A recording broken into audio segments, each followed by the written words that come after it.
The date is July 23rd, 2026. My name is Floyd Hurst. I'm here with Allie McClure. Allie, do you consent to being recorded? Yes, I consent. Awesome. So I'm interviewing you as part of my wider project with Carrollton Rainbow. For the sake of the audience, can you describe what you do with Carrollton Rainbow? Sure, I am the vice president on the board of Carrollton Rainbow. Mm-hmm. And basically, what I do, it's kind of the title is just a title for now, it's a placeholder, but I mainly help with Pride, the event, and making sure that it runs smoothly during the day.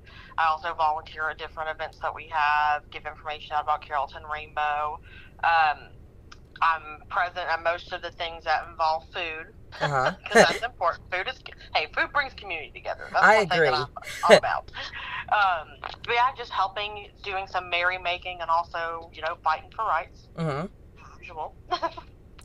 How did you get involved with Carrollton Rainbow? Honestly, it was right after grad school. I graduated from grad school in 2023, Mm-hmm. and I realized all my friends had moved away from here, and I was still left behind. Which, hey, it's not the end of the world. I had good friends already here, but at the same time, during the pandemic, I came out as pansexual, Right. and my fiance, when we first got together, told me immediately he was pansexual. So we're in a straight passing pansexual relationship, which is fascinating. Uh, but even after we figured out our sexualities and like opened ourselves up more, talked about things, we were feeling slowly and slowly more alienated out here Mm-hmm. because it wasn't really, we didn't know about the time, I should say. Not that there wasn't anything, but we weren't aware of the opportunities and different groups that were centered around queer people. Right.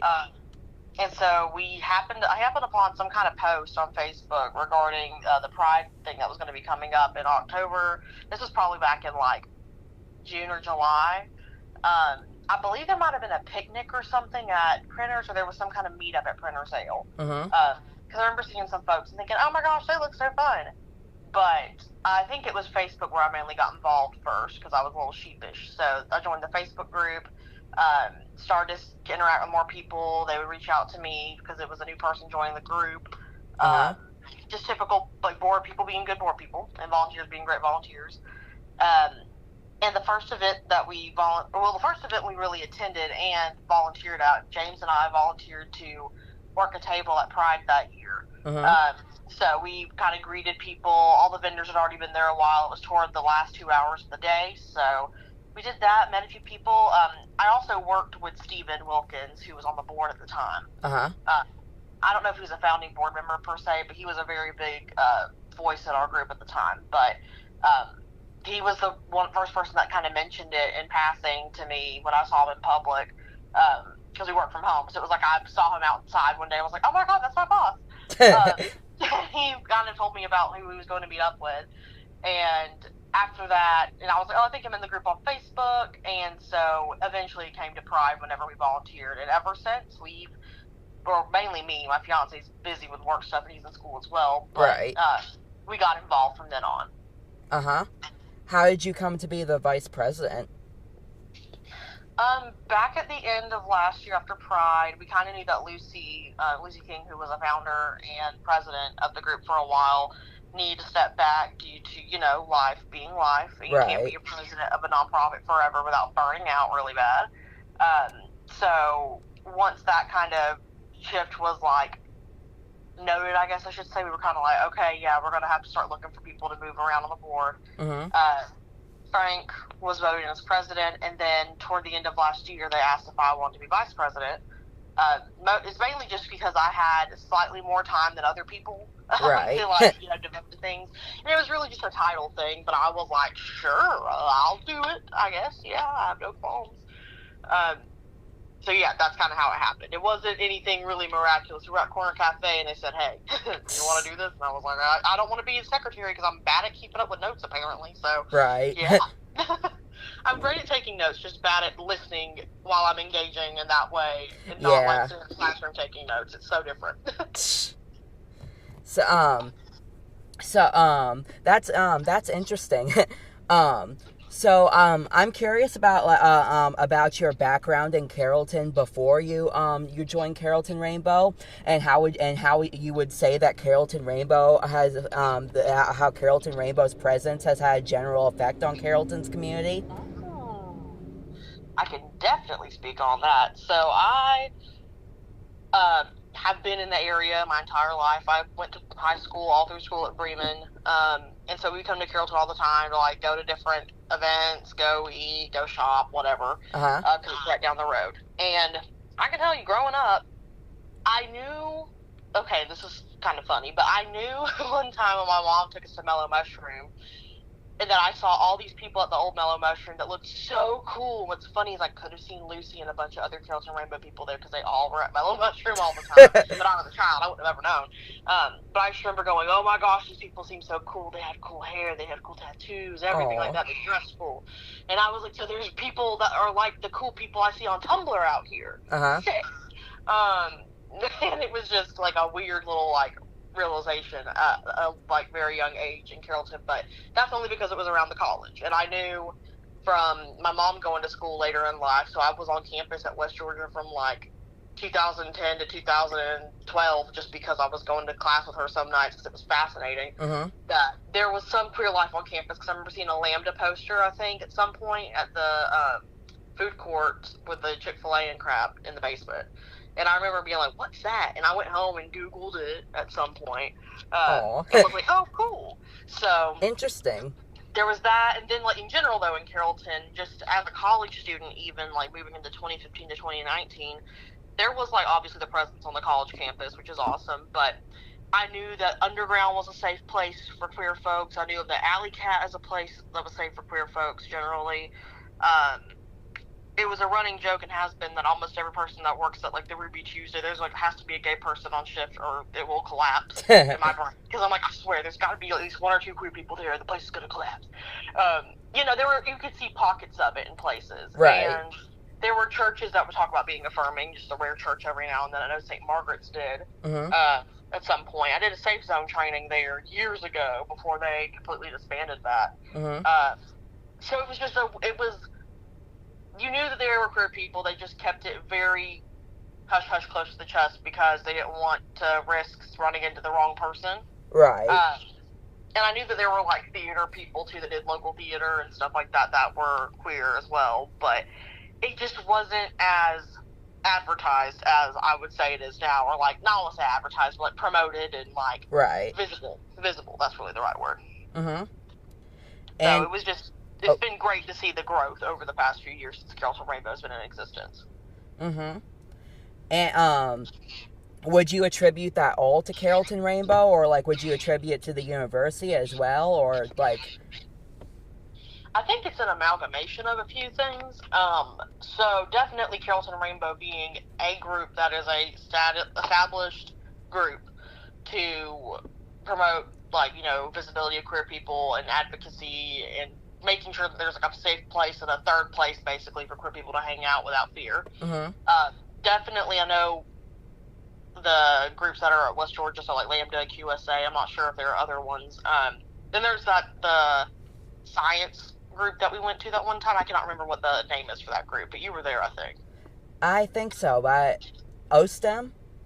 Yeah, OSTEM, and that's very new. So we didn't have that yet, but there were other things on campus that, like, they would have events and whatnot that you could go to, and it was like, oh, there's community here, that's awesome. But when it came down to, like, hold on, what was the question again? My cat just almost gagged, and I got distracted. I'm so sorry.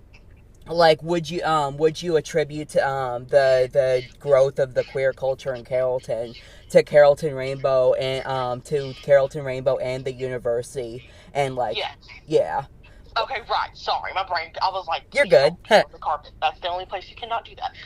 So no, I would attribute it, of course, to like things happening at UWG. Also, of course, Carrollton Rainbow being a thing and making it more visible, people were like, oh, well, I can go here with my partner, or people who are trans that are not out to their families can go to events and they're as their true selves.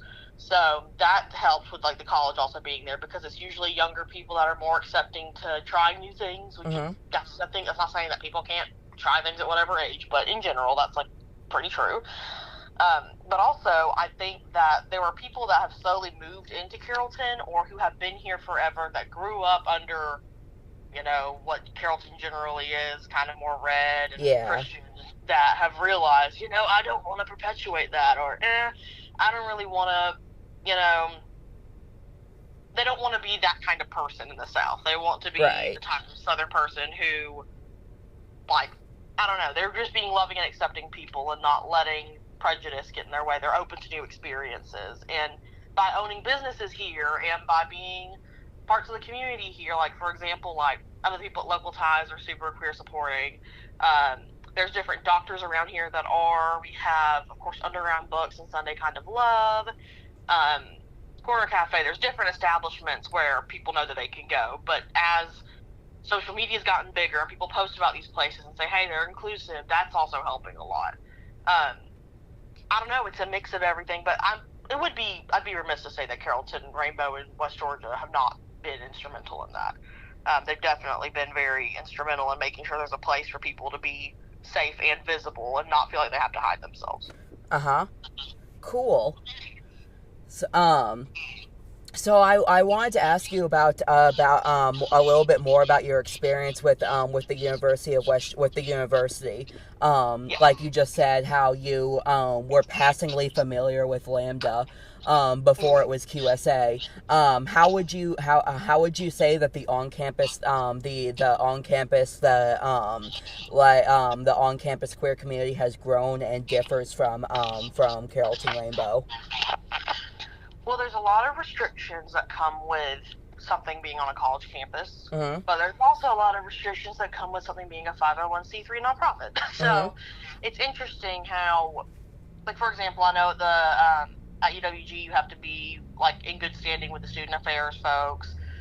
You need to be, like, you can only post certain things on social media. You have to, like, reserve a classroom to meet in person or something like that. There's a lot of those issues where sometimes finding a place to meet is hard, which we run into that too with Carrollton Rainbow, because, like, we have to hope that the library has something open if we need to use something specific to the library, or there's some other space that we can use that if we don't want to have something involving food or whatever, we'll have to go, okay, if we want to have an art activity, we got to make sure we strategize and plan to do it somewhere where it won't be disruptive or where we can rent a space.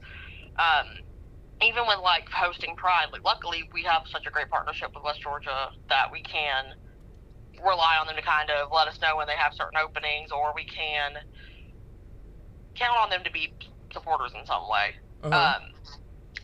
I do think that on campus, though, there's a lot of great work that's been done by the QSA/Lambda of the old times.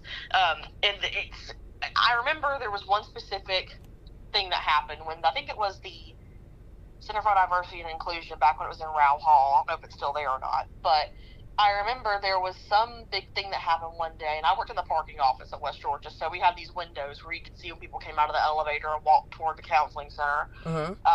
And something happened where either a meeting got canceled, or maybe it was when Lambda was, like, falling apart and becoming QSA. I'm not entirely sure how that origin story happened, but I remember just people walking out and, like, crying because they're like, I don't know what we're going to do. Like, how are we going to meet? Like, what are we going to do? And I don't remember fully what year that was and, like, what was going on at that time, but to see so many people, like, scared and heartbroken because something wasn't available or something was canceled or whatever was just, it broke my heart. And I'm like, there's nowhere outside of this campus probably they can find that kind of community, because most of them weren't of age to go to the Alley Cat or anything. So that was very, very troubling to see. And at that time I wasn't even out. I just was an ally. Right. Which is so precious. I'm such an ally that like, there's a reason, baby, you're an ally. So there's that. And even with those limitations and restrictions, though, like, obviously QSA plays a part at Pride, our Pride event that we have. They still, like, I mean, I took a class back in 2020, January 2020, that was about queer history in the South. And it was awesome. It was a great, great class. And, like, I know whenever my mom was in college in 2012, they never would have ever offered a course like that. Right. Of course, Dr. Schaff, who's amazing and just does those things, but, you know, yeah, it's great because there's a lot of professors there at UWG that are allies. That's something that people I mean, a lot of students will feel safer in a classroom, even if they're learning a difficult subject, just because their professor is like an ally, Right. which is super important for people. Uh, I feel like I'm rambling at this point, which is how oral histories go. I know. You're good. I know the game, but with what was the question one more time? I'm so sorry. Did like how like how did like the like how did you see the development of QSA and like the on-campus queer community, and also like the relation, and also I was curious about the relationship between the QSA and the university, or not the QSA, the Carrollton Rainbow and the university, and like how those organizations differ. Got you. Okay. Thank you. Sorry, I was like, I know that I have another part to talk about. You're good. So when we do stuff at UWG as Carrollton Rainbow, pivoting to that, obviously we have to pay to rent out the campus center. Mm-hmm. They provide stuff to help set up, and it's awesome. But our relationship with them, like in terms of talking to people that are like able to schedule things, has been great. The only issue that we ever run into is the football schedule has to come out first, and then we can plan. Yeah. Which is annoying, but we get it.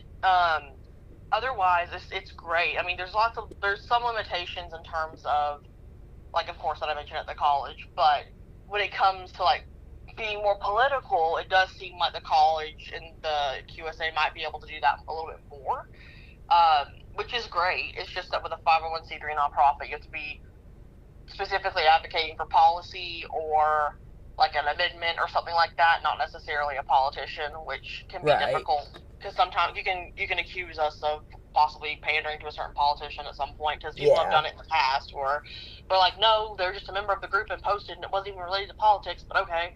But the thing is, you have to honor that, and if people get skeptical and weird about it, you got to keep that in mind, and change how things work, which is totally fine. It's always great to be accountable. And otherwise, with Carrollton Rainbow, I mean, we do have to worry about, we've had people be kooky that show up at events before. Like, we had an event at Local Ties. I don't think it was Halloween, but it was a different event where we had just a rainbow meetup, whatever. This was a few years ago. And this guy from UWG, who was a far-right Republican guy, would show up at our events, and he would post about stuff. He went to a certain business and was like, that they're all pedophile groomers or something, and they took down our sign, and they no longer want to have anything to do with us because they're religious, which, hey, whatever. But they didn't realize that, I guess, when we first came in. It's just, we've had to deal with certain backlash from people that are upset and don't agree, which, hey, it's their right, I guess, but yeah. It's a very frustrating thing when you're just being kind of goofy in public, and I kind of wish you'd stop because you're embarrassing yourself and everyone. Right. That's the thing, is like, you're making yourself look worse. But overall, I mean, we work well together with the University of West Georgia and with QSA. The only time we've ever had hiccups is like in the summer when there's like a no man's land of who's running the Instagram, which is funny because we're like, and someone was like, oh my god, I thought we replied to you 5 years ago, we're so sorry. But it's just silly stuff like that. Otherwise, though, we have a great relationship, and we're able to bridge the gap between like college age students to adults and young adults, because there's a lot of older people that are coming out of the woodwork to be allies and stuff, but there are so many young people who finally feel like they have a place to be seen and heard, and it's been a very, very fun journey seeing all the folks show up to the different events. Right. If that answers anything. I hope I did. Yeah, that's a very good response. What do you mean when you say that you think the university, the QSA and university can be more political?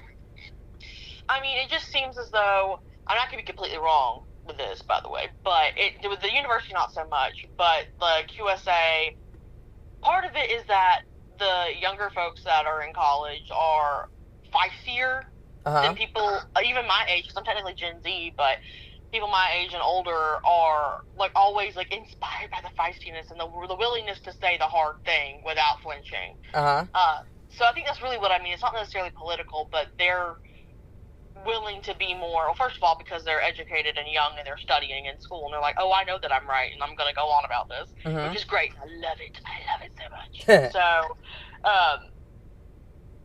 I mean, that's kind of what I mean, like there's a grittiness that people aren't used to seeing, so sometimes with that grittiness and like making snide remarks, maybe political or whatever, you see it more coming from the college groups. I don't say snide in a mean way. I mean in like they're tough and relentless. If that makes any sense.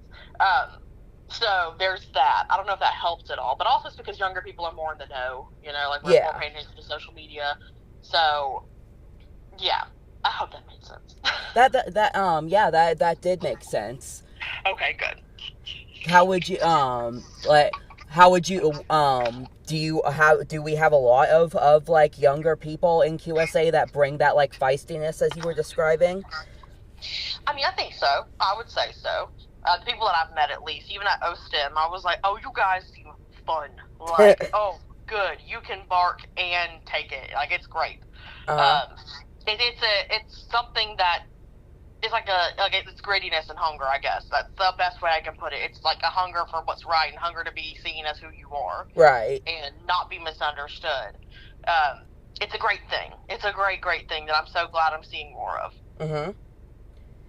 Has it been easy or difficult to try to get those young people involved, or like, you know, like transportation to like from the university to events and stuff like that? Yes, that can be an issue we run into. For sure, it's an issue we run into, especially like during the summer if a student is like back home and not on campus. Right. Hopefully they have something around them. But like one of my friends, for example, grew up in like Forsyth County, Georgia, which is a sundown area. Like, you know, it's not great. And they were like, yeah, the whole summer I was just kind of sad and hanging out in my room and going to the movies every now and then because, like, ooh. Yeah. I didn't want to do anything after work. That was because my friends weren't necessarily around here, so I'm like, oh, I hate that for them. But we do try to have, of course, we have the Discord, and now we have a Minecraft server for folks to join. It's the main issue that I think we see is that a lot of younger people, if they're like me in any way, there's a bunch of folks with either undiagnosed or diagnosed neurodivergence who have different ways of communication, different ways of like wanting to hang out with people. Like they either want to have something, like it's totally fine because I totally get this, like having something to do while you're talking to people, or just hanging out and watching movies. There's so many different personalities that exist within the folks that come to our events.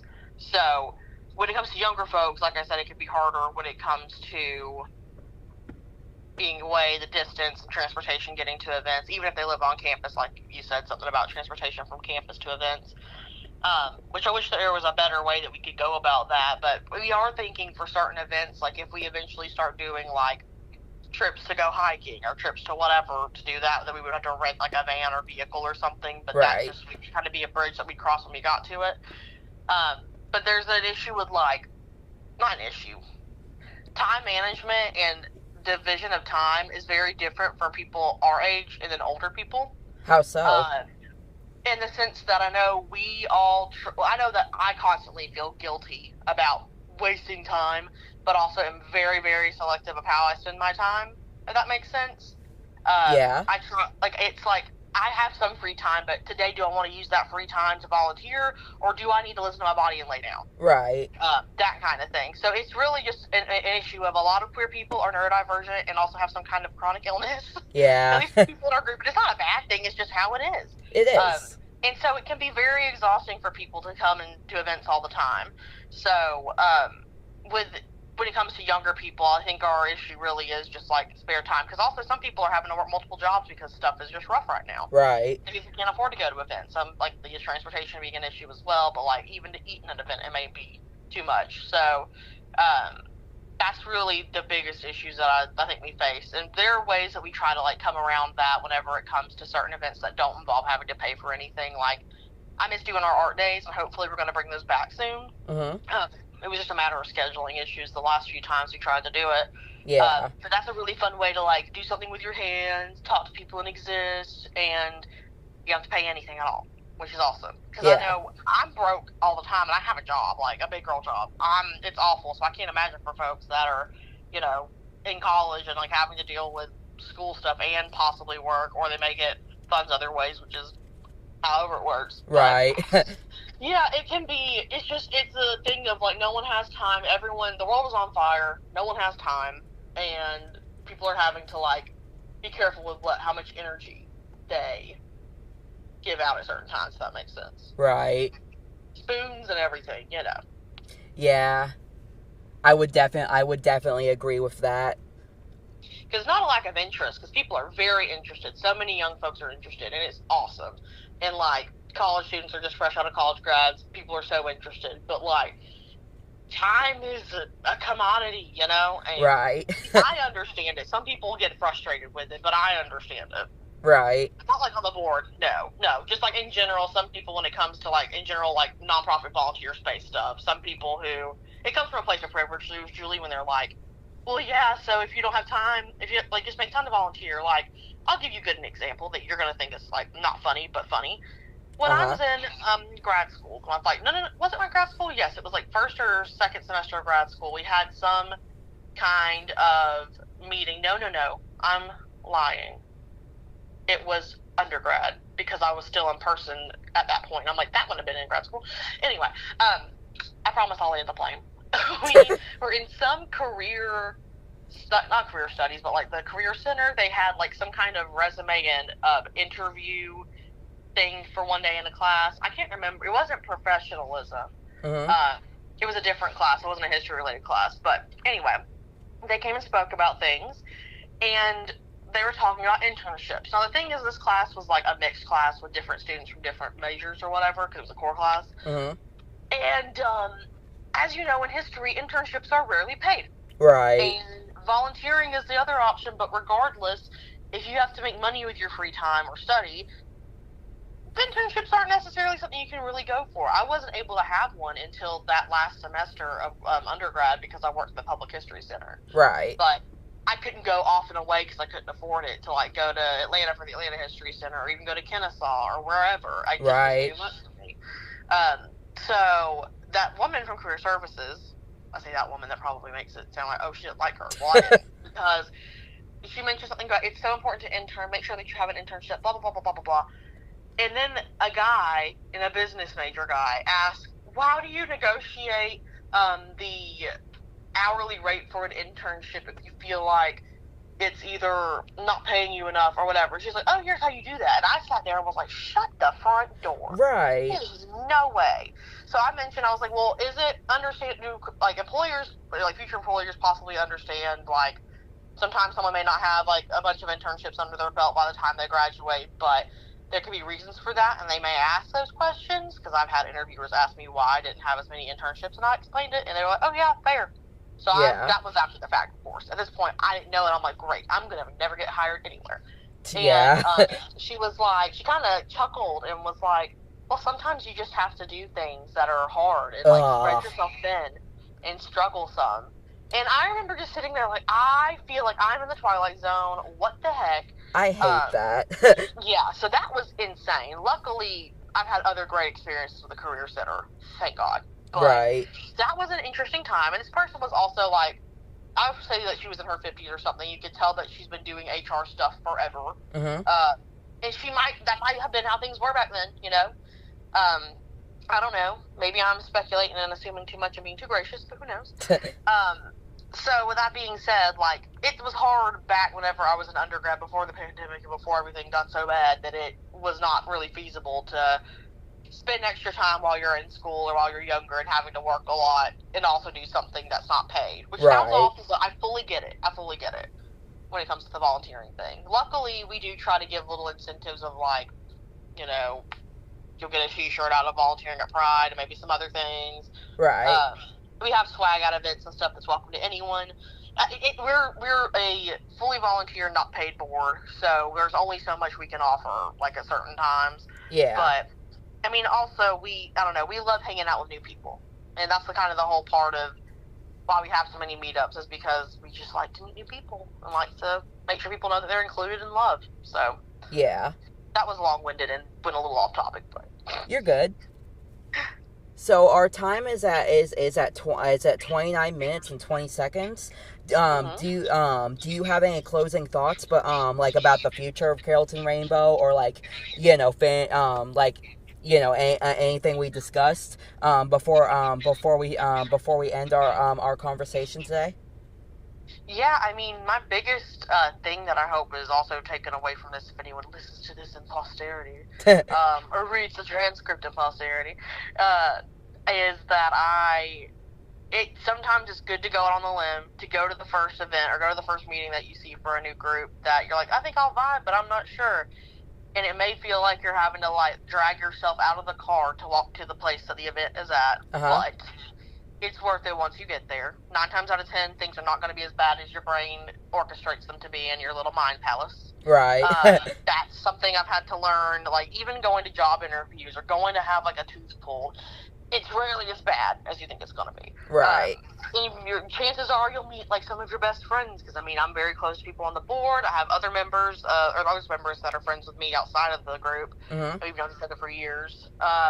You know, it's a great way to bond. And also, there are certain cool, unexpected things that can come out of it. You can land job opportunities somehow because there's connections through Carrollton Rainbow people. Like, Right. not saying you'll nail a job, but like, we try to keep people in the loop. Frank's a realtor. He can help you find a house. You know, Lucy works at the library because they're awesome and work at the library. Angie massages people, so you have a massage therapist there. Like, there's so many people that we also know just from, like, membership also that are just really cool people. Right. And it's just a really cool place to flourish, and there's so many opportunities to, like, learn from other people. I don't know. I'm also the type of person who should have just done anthropology in school and just studied people, but, you know. Yeah. I had dreams of being a high school teacher, and then I was like, oh, this can't happen. Yeah. But anyway, yeah, no, I'm just very, it's very worth it as a like young adult or someone who is still in college to start to step out of your comfort zone or find community, because finding community is what's really going to keep you afloat in the hard times, because sometimes you're at odds with your family, but you've got your friends, or you're at odds with, you know, something going on with work, but you've got friends that also understand the aspect of the queerness. That's Right. very important. So yeah, just do the hard thing, because it's worth it. I agree. Thank you. Thank you so much. Absolutely. And if you have any other questions or follow-up stuff, I'm always happy to yap. Thank you so much. I'm gonna turn off the recorder now. All right.